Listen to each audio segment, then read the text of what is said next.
Hello YouTube! Today we're here to talk a little bit about networking, and specifically we're talking about trying to get your network set up to take advantage of game streaming, so services like Parsec.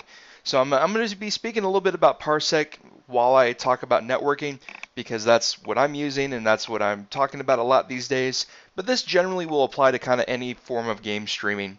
So if you're trying to stream from one device on your network to another one, then most of the things that I'm going to cover in this video will apply to you.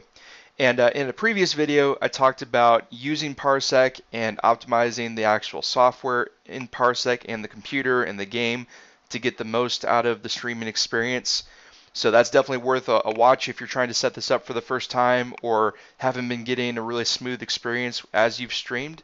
So take a look at that. But this video is going to focus on the networking side of it, and it's a really important side. So when you think about game streaming, you're doing that over some sort of network, and it's important to make sure that your network is set up properly to take advantage of what you're doing and to provide you with the speed and the stability and everything that you need to actually have a really good experience. So with that said, there's a lot to networking. It's a pretty big subject, but when it comes to gaming, there's not a whole lot that you have to consider, and I'm going to cover as much of that as I can. So let's break it down into kind of basic things. When you're setting up a network for streaming, you're probably going to be going one of two directions. You're either going to try to do that over a wireless network, over Wi-Fi, or you're going to be doing it over a wired Ethernet network. Now, I will say right now off the bat that if you have the choice, so if your setup allows you to go either way, absolutely go wired. It is the best experience possible, especially for streaming. But we're going to cover some of the things to look out for with either scenario. And I realize that for a lot of you, it's going to be a lot more common to be doing this over Wi-Fi because that's what's available. Not all of us have the option to have Ethernet running between rooms or between devices, or we may be using devices that don't have Ethernet. So Wi-Fi is an important part of this. So before I pull anything up or show you anything, I want to go over some Wi-Fi basics and just get that out of the way so that some of this makes sense. So with Wi-Fi, we're basically communicating over radio waves. So it's kind of like the radio in your car to an extent. So we're using channels and frequencies and all kinds of things. And to get the most out of Wi-Fi, you want to make sure that your system supports the correct amount of speed and that your system also supports the frequency that best matches your environment. So when we say environment, we're talking about your home, your building, what have you, and the things around you. And so let's start with basic routers. A basic router communicates over a 2.4 gigahertz frequency. And that frequency has some positives and some negatives. So the good side of it is that you generally get pretty good range out of 2.4 gigahertz. And the other good thing about it is that it gives you a lot of compatibility. So think of that as kind of like the original frequency for Wi-Fi. And when you set up a router or get a router, that's usually the default frequency out of the box because it is backwards compatible with pretty much anything that's going to use Wi-Fi. So they want to make sure that you can see a signal on your devices. Now the downside of that frequency is that the performance is not always the greatest. So you're limited on how fast it will ultimately go, and it's also affected by interference. And specifically we're talking about network interference or wireless interference. So anything else around you that's in that environment that gives off that same frequency is going to cut into your signal. It's going to destabilize it, and it's going to reduce your speed, and it may also just make it just flat out impossible to use. And so when we're talking about interference, for most of us, we're talking about things around us. So that could be home phones. So it's pretty common to have 2.4 gigahertz home phones. The 6.0 standard also uses a form of 2.4. So even the modern phones will typically give that off. And if you think about home phones, for many of us, if we have a wireless home phone system, you can probably walk pretty much anywhere in your house and use that phone, and that tells you how strong the signal coming out of the base of the phone is. If it can really cover that whole house, you can imagine how strong the signal is. So that's a really big factor for a lot of us. But in addition to that, Bluetooth also uses 2.4 gigahertz. The networks around you, so if you have a bunch of neighbors around you, they probably are on 2.4 gigahertz. And think of networks as kind of being bubbles. So like your router creates a big bubble of signal around you.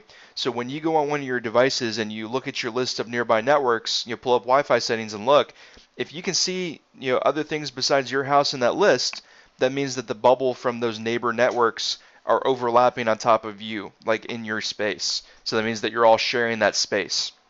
So those are big factors in many cases. There's not like a strict rule for like how many neighbors is too many neighbors, but what I found just in real use is that you can generally have up to about 3 to 5 neighbors around you and not get a lot of impact from 2.4, but anything above 5 tends to get incrementally worse and worse for you. So like let's say that you have 10, well now you're double, and that's going to be pretty significant. It's going to be very noticeable to you at home. And then when you factor in your own things that you've got going on at home, there can be quite a bit of activity on 2.4 gigahertz. So we talked about phones, we talked about Bluetooth. So for a lot of us, we're talking about Bluetooth controllers that can be a factor. Some TVs and displays will give that off. Some appliances in your home will give it off, like microwaves and some kitchen appliances. So bottom line is that 2.4 gigahertz is a very common frequency, and a lot of our environments are really saturated with it. So the bottom line there is that 2.4 may not be a good match for your home. And so when we look at that, it means that the default setting for many of our routers, or even the limitation of many of our routers, will hold us back from having a good streaming experience over the Wi-Fi that we have in our homes right now. Now, with that said, that doesn't mean that Wi-Fi is completely out of the question. So a lot of modern routers are classified as dual band routers, meaning that in addition to the 2.4 network that we just talked about, you also have the option for 5 gigahertz. And 5 gigahertz is another frequency that comes along with its own set of pros and cons. So the positive side of 5 gigahertz is that it kind of overcomes the problem of wireless interference. So it's got more channels, it's a wider signal, and it's just really not as impacted. So it can be impacted if you live in a really, really saturated area. So like talking about things like New York City, where you've got 50 other networks around you. But for most of us, it's going to be a really stable, reliable signal. On top of that, this is the frequency that's going to achieve the best possible speed for your network as well. And that's where all of the modern innovation really lies. So there's other features that come into play that make sure that you get a good directional signal and things like that. But the bottom line is that if you're going to use Wi-Fi, 5 gigahertz tends to be a really stable option for you. Now, the downside of 5 gigahertz is that if you're comparing that to 2.4, in a technical sense, it doesn't have the same signal strength. It's not going to go quite as far. Now, in most homes, that's not going to be a deal breaker. It's not lower, it's not significantly lower than 2.4, but it is less. So it can be a factor, especially if you're trying to cover a big space. The other thing is that, while we talked about 2.4 gigahertz being impacted by wireless interference, 5 gigahertz is more impacted by physical interference. So that means that as 5 gigahertz has to pass through physical things like walls and floors and stuff like that, it's going to lose a little bit of performance as it goes through each solid object. So that's a factor in some cases. The other limitation is that because 5 gigahertz wasn't introduced until a few years ago, you're going to run into devices that just don't support it. Thankfully, that's not as big of an issue anymore, but it is still a thing. So you'll find that on budget type computers that you may not have the feature. Smart home devices often don't have it, printers, and then ironically, some game consoles also don't have it. So like the PS4, for whatever reason, doesn't support it, which is shocking given that PS4 supports streaming and things like that. But you'll figure it's weird. So you may run into an issue where your stuff just doesn't support it, but most things today do. So that's what I'm going to hang on here, is that if you're going to go Wi-Fi, you want to figure out 5 gigahertz. And 5 gigahertz is just awesome. So with those two things kind of described a little bit, so now that we've talked about the difference between 2.4 and 5, let's talk about equipment a little bit. So I'm going to pull up a browser so I can demonstrate some stuff to you. So on your screen right now, we're looking at some examples of equipment that would be a good match for you. So on the screen right here, we've got an example, and this is not the router that you have to use. It's just an example of something that would fall into the realm of a good router for a few reasons, and we'll go over it. So this Asus router is dual band. So right away you see that that feature that we talked about is included in the router. So it includes both 5 and 2.4 gigahertz. It also has a gigabit port. So it's got gigabit ports on the back, and we'll see if it gives us a picture. Yeah. So right here you can see that it's got gigabit ports on the back. So if you're going to have a wired connection, each of those ports supports 1,000 megabits per second, and that's a lot. So that's way more than streaming needs, but it allows you to do other things besides just stream, which is cool. And then when you break down these other terms, the antennas, support a lot of devices at one time, so each of the antennas can handle a lot individually. And we talked about the gigabit LAN ports. Beamforming is a feature that allows your router to send a signal directly at a device that connects. So that just makes it a more reliable signal. So when you see beamforming, think of reliability. And so these are all things that you want to see if you're going to be streaming over Wi-Fi. So these are all important features. Now to compare that, I'll show you an example of something that's not so great. So like pulling up this right here, this is a basic wireless N router. N300 means that it's a 2.4 router, so you don't see any mention of 5 gigahertz. And in this world, this thankfully is not as common anymore, but a lot of people still have this form of router. And you see, I mean, this is a brand new router. You can still buy it. It's nice and cheap. So if you have this style of router, this is not a good choice for streaming whatsoever. I mean, you might be one of the lucky few that lives out in the middle of nowhere, that doesn't use a whole lot of electronics at home, and that just really doesn't have a lot going on the 2.4 frequency. And if that's true, you might get away with something like this. But I mean, honestly, if you're that type of person and you have no other technical equipment and you're out in the boonies, you're probably not streaming anyway. But if you are, just to make a mention that you might get away with this, but for most of us, it's not going to work. Now, when you look at this router, and going back here, it's got external antennas. And that means that you have some control over the direction that the signal goes out at. So you can adjust it, and it sends a line of signal in whatever direction the antenna is pointed or tilted. And that can be helpful in getting the distance that you need in a certain direction. So having this antenna gives you some of that flexibility, and that can be a good thing. The other style of antenna, and I'll bring this up because it's a good router, and it gives you another example. So if you look at this Apple router, this is another one that's a really good high quality router. So it's AC, it's dual band, as you can see on the screen, both 2.4 and 5. So this is another good high quality router, but it doesn't have external antennas. Instead, it's got internal ones, and it creates that bubble of signal around itself that we talked about, but it still has all the other features, and it's got really good signal strength. So when you look at routers and you're trying to kind of guesstimate like how strong signal can potentially be, the Airport Extreme has 35 dBs.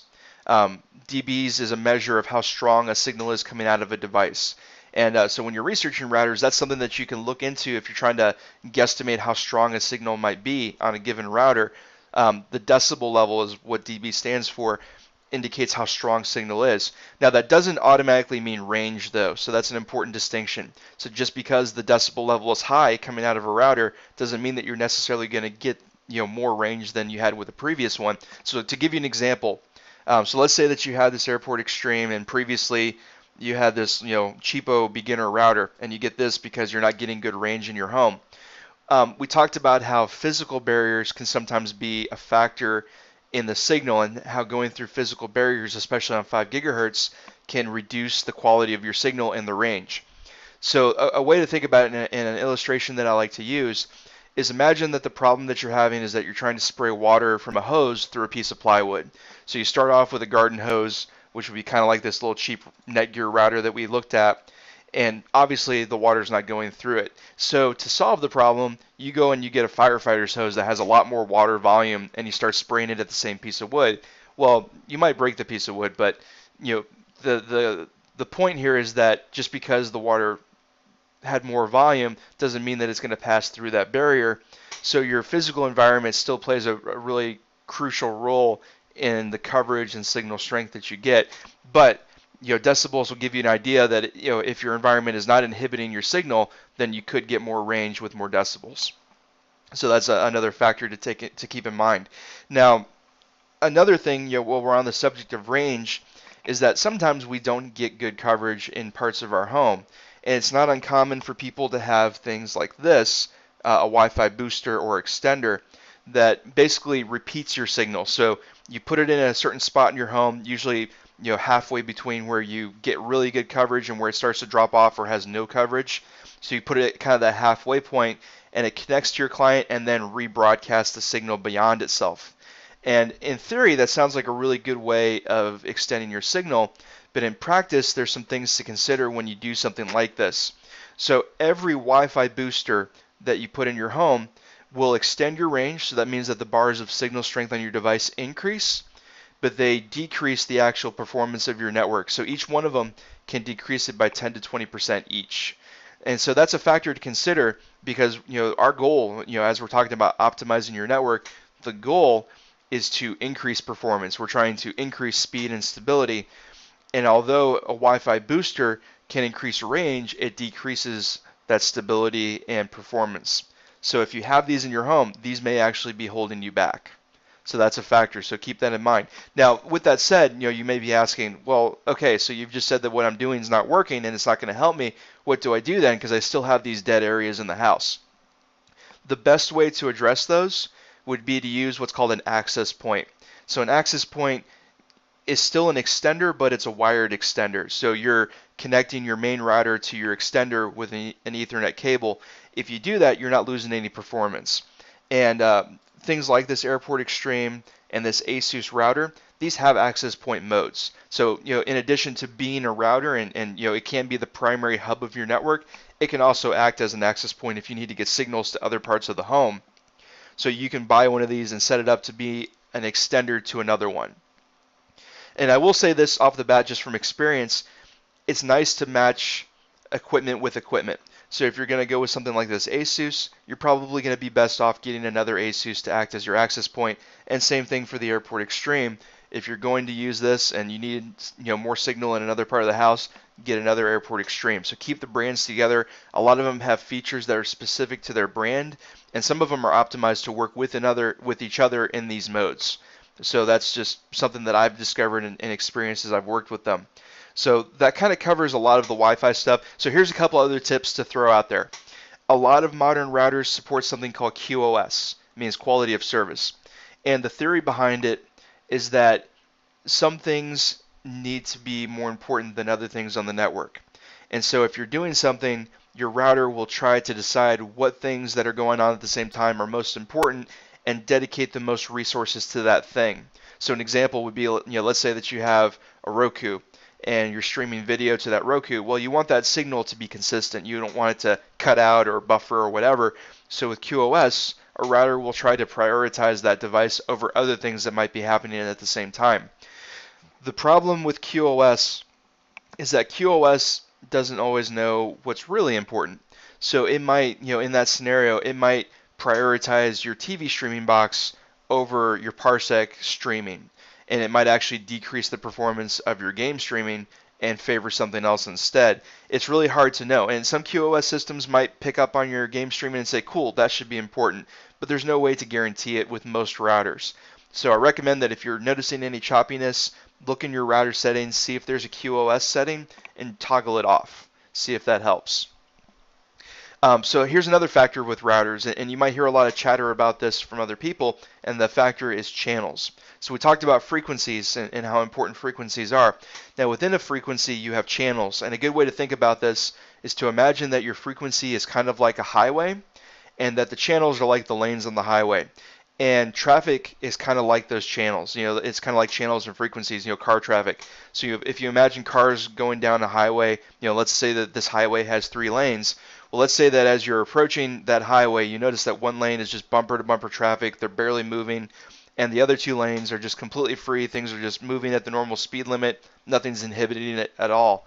Well, you're clearly going to pick a lane that doesn't have anywhere near as much traffic, and that's going to be what you use. And that makes sense. So the idea behind channels is very similar. So with Wi-Fi, you can kind of try to separate things on your Wi-Fi by setting up different channels. So that's a way that you can kind of separate your traffic from your neighbor's traffic if they're using the same frequency. So you get the idea behind it. Most modern routers have the ability to scan your environment and pick the correct channel for you, so that you don't have to guess, because there's a lot of factors that go into picking the right channel. Channels that are right next to channels will actually cause interference on the channel that's in the middle. So for example, channels 3 and 6 can cause interference for channel 5, just as a general example. So I recommend personally with most modern routers that you set channels to automatic and leave them that way. And you might read the documentation for the router and see what triggers the router to scan the environment and update it. So like with the Airport Extreme as an example, it will scan the environment every time that the Airport Extreme is restarted. So if you ever question whether or not you're using the right channel or just getting the best one for the environment, that's an example. With the Airport, you can reboot it. With other routers, it might be different. You might go into the settings and hit a button to refresh it or whatever. But bottom line is that it's kind of hard to play with channels. And if there's enough interference around you, so in those examples where like with 2.4 gigahertz, let's say that you've got 10 neighbors around you, you've got a couple Bluetooth controllers, you've got your appliances in the home, and you've got home phones. Well, it probably doesn't matter what channel you're on. Every channel is going to be congested at that point. It makes 2.4 really unviable, period. So channels are not always the answer, and switching channels doesn't always mean that you're solving your problem. So bottom line with that is that if your router supports automatic channels, I'd highly encourage you to use that feature. So I think in a nutshell, that kind of gives you an idea of what you're looking for with Wi-Fi. One more thing I will say is that Wi-Fi is labeled. So when you're looking at routers, routers have different designations. So like we looked at over here with the Netgear, this Netgear is a basic N300 router. That means that it's 2.4 gigahertz only. It has a theoretical maximum speed of 300 megabits on 2.4 gigahertz. The next step above that is N600. N600 is the lowest grade of dual band router. So it supports 300 megabits per second on both 2.4 and 5. So you basically get the stability of 5 gigahertz from that setup, but you're not getting a ton of speed from it. And then you've got N750, which is 300 on 2.4 and 450 on 5. And then you've got N900, which takes it up to the top of what wireless N can do. Beyond that, you're going into AC, which is the current generation of Wi-Fi, and AC goes all the way to the top. So like AC 1750, which is pretty common, provides you with up to 950 megabits per second over the 5 gigahertz signal, and that is really close to Ethernet. But I will say this now, even though that number is really close to the 1,000 that Ethernet offers, the stability is not always there. So even though the frequency can, in theory, support that kind of speed, in real time you're probably not really reaching that. So that's just something to consider. It does not mean that it is equal to gigabit, but that's that is as good as you can get over Wi-Fi currently with what we have to offer. Now moving beyond that, as I've emphasized a few times, Ethernet is still better than Wi-Fi, especially when it comes to streaming. So let's say for in your environment that you have the option of connecting your devices with Ethernet. Well, there's a couple factors to consider, and there's some important things. With Ethernet, you want to consider the type of cable that you're using to connect devices together. The basic sort of Ethernet is just called Cat5. And Cat5 means that you've got twisted pairs of copper wires inside the cable, and you've got just a really basic, what they call jacket for the cable. So that's the outside of the cable that we see and we handle. Usually it's really flexible, and that's the style that we usually use to connect our devices to things. Cat5 has some limitations that are just good to know about just based on your situation and how you're going to be using it. So let's say that you're not just connecting devices within the same room, that you're going to connect them through the wall to something, because that's a pretty common scenario. A lot of us wire our homes for Ethernet. Cat5 is very sensitive to forms of interference as well. So it's not the same as wireless interference, but it's more like the things that are in your wall. So passing by electrical wiring and things like that. Passing by forms of interference will degrade the quality of Cat5. Another thing that's important to note is that Cat5 really shouldn't be any longer than about 200 to 250 feet. And if you're going to go longer than that, it's going to significantly degrade as you continue to use a longer cable. And sometimes that's a factor. So when you think about the distance from point A to point B in your home, it may seem like a straight shot as you walk from upstairs to downstairs, but your cable may actually be quite a bit longer than that distance because it has to go through walls and take weird routes to get to the the end of the line. So just be aware that if your cable is longer than 250 feet, you're probably losing quite a bit of performance because of that. So with all that said, if you're going to be wiring within your walls, there's something important. The type of cable that we just described, the type that we use to connect our devices, in our, in the same room, is not the type that you want to run inside of a wall.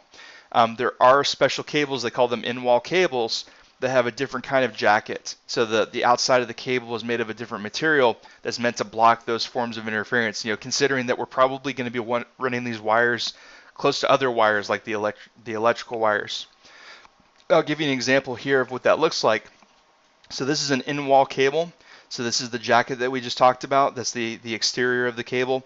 That's made specifically and rated to block signals. And then this other, this is also Cat 6. So Cat 6 is a faster style of cable. It can go up to 10 gigabits per second. And that's kind of like a future technology right now that is not in any way required for streaming. But if you're going to put in cables from scratch especially, it's worth a couple extra cents just to have this. And it's not because of the 10 gigabit potential speed that it offers. It's because of that stability and that protection that it offers compared to Cat 5. But this is the style of cable that you want to run in the wall. You absolutely do not want to run in-home Wi-Fi in the wall. It will degrade, it will suffer from interference, and it will affect your streaming experience. Now, another thing that's really common when we're talking about Ethernet is that for a lot of us, we live in environments where we can't actually run cables in the wall, either because we rent or we're in an apartment or whatnot. We can't just tear up the walls and put stuff in. So a lot of people turn to something called power line adapters. And I'm going to show you an example of that right here. So this is a power line adapter. And what you basically do is you take one of these, you plug it into a power outlet that's close to your router, and you run an Ethernet cable from the bottom right here to your router. You take your other adapter, you plug it into the wall somewhere else in your house, and you run another Ethernet cord to your other device. So that's a way of using the electrical wires in your walls as Ethernet, which is cool. And when you think about the concept of that, you're using the existing infrastructure in your home to create a wired connection. And in some places that can be really good, and it actually can be better than Wi-Fi. But there's a couple things to factor in if you're going to go this route. So one is that when we look at this right here, this is a basic starter kit. This is a good brand. It's 200 megabits per second, and it says Fast Ethernet. Fast Ethernet is something that you should key in on because this is something that's really common with power line adapters. Fast Ethernet is another way of saying 100 megabits per second. And 100 is probably faster than you're going to be streaming. So like, for example, if you go into the Parsec software and look at the streaming rates that it supports, Parsec only lets you go up to, I think, 30 megabits. So 100 seems like that's a lot better, right? That should cover it. The reality is that when you use these in your home, there's a lot of factors that cause your connection between these adapters to go a lot slower. So one is that sometimes the wiring in our homes is not the greatest. It can be older wiring, meaning that the shielding of that wiring is starting to wear out. And we just talked about how important shielding is. It prevents things from interfering with the signal. So that's a factor. Another one is that, especially in countries outside of the United States, some places use aluminum wires in the walls instead of copper, just to save money or whatever.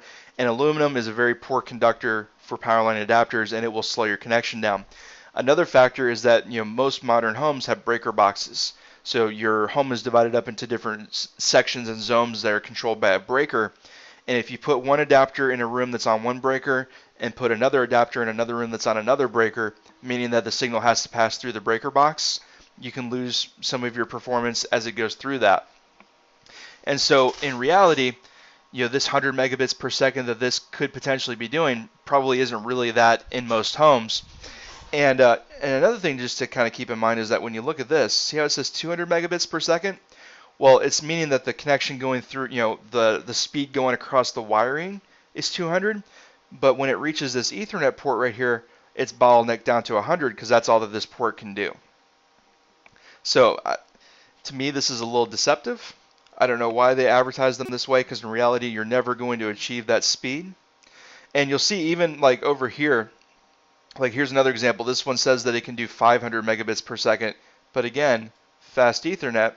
So 500 megabits per second all the way up through this port, but as soon as it hits this Ethernet port, it's down to 100. So it's kind of gimmicky in my opinion.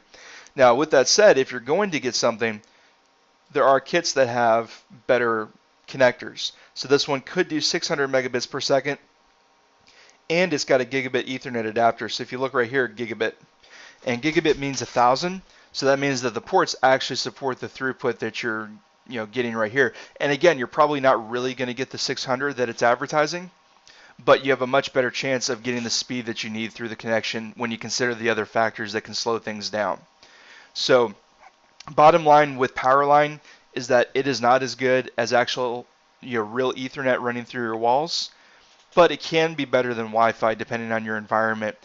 And your home is really going to dictate how this works for you. And it may work really well for somebody's home, and it may work really cruddy for somebody else's home. So this is something that you're just really not going to be able to answer unless you try it for yourself. And I mean, that's largely it when it comes to your network. You want to make sure that your network can handle streaming, that it can handle other things going on at the same time. Because for most of us, when we start streaming on Parsec, we're not going to run through the house and shut down all of our DVRs and shut down all the other computers and smart devices and phones and everything else. We're probably going to have other stuff going on at the same time. So making sure that your network has enough throughput to handle all of that happening at the same time is important. So having those upper speeds really helps with that. That means that each of your routers and devices can really just handle everything that's going on. And hopefully this gives you an idea of some technologies that will help you. If you're struggling and it's your network and it's not just your settings with your computer, this can really take you to the next level. Making sure that your network is just completely ready to go will really help you. And that's it. So this is an introduction guide. Hopefully this gives you a starting point to try to figure things out. So if we wrap it all together, we talked about having how having a 5 gigahertz capable router can make all the difference if you're going to be streaming over Wi-Fi. We talked about what the different speeds and designations for routers mean. We talked about signal strength. We talked about Wi-Fi boosters and how really you should avoid them if you're going to be streaming.